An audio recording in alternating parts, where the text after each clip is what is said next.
ஒரு IPL match. ஆனா winner யாருன்னு விட வீட்ல யார் டாமினேட் பண்ணாங்கன்னு தெரிஞ்சுக்கலாமா?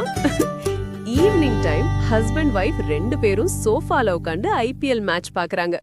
ஹஸ்பண்ட் ஃபுல் கான்ஃபிடன்ஸா ராயல் சேலஞ்சர்ஸ் பெங்களூருக்கு சப்போர்ட் பண்றார். வைஃப் சைலண்டா ஸ்மைல் பண்ணிட்டு ராஜஸ்தான் ராயல் சைடுல இருக்காங்க. ஹஸ்பண்ட் இன்னைக்கு ஆர்சிபி தான் வின், ரெடி ஆயிரு அப்படின்னு சொல்றார்.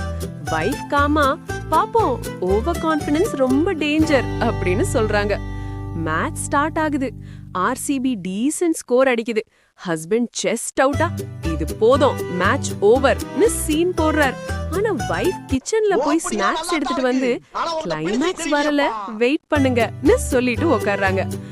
ஆர்ஆர் பேட்டிங் ஸ்டார்ட் ஆன உடனே பவுண்டரி, 6 பவுண்டரி. ஹஸ்பண்ட் ஃபேஸ் ஸ்லோவா சேஞ்ச் ஆகுது. ரிமோட்டை டைட்டா புடிச்சு சேனல் சேஞ்ச் பண்ண ட்ரை பண்றாரு. வைஃப் இன்ஸ்டன்ட்டா சேனல் சேஞ்ச் பண்ணா ஸ்கோர் சேஞ்ச் ஆகுமா?ன்னு கவுண்டர் கொடுக்கறாங்க. லாஸ்ட் ஓவர்ஸ்ல ஆர்ஆர் ஈஸியா சேஸ் பண்ணிடுச்சு. வைஃப் ஸ்லோவா கிளாப் பண்ணிட்டு டின்னர் நான் டிசைட் பண்ணல, நீங்க டிசைட் பண்ணுங்கன்னு சொல்றாங்க. ஹஸ்பண்ட் சேட் ஃபேஸ்ல என்ன வேணும் சொல்லு, ஆர்டர் பண்றேன் சரண்டர் ஆகிற மூமெண்ட். வைஃப் ஸ்மைல் பண்ணிட்டு ஃபைனலா ஃபர்ஸ்ட் சொல்லுங்க, ஆர்ஆர் தான் பெஸ்ட்னு கண்டிஷன் போடுறாங்க. மேட்ச்ல யார் வின்னு முக்கியம் இல்ல, வீட்ல யார் கரெக்ட்னு தான் ஃபைனல் ரிசல்ட்.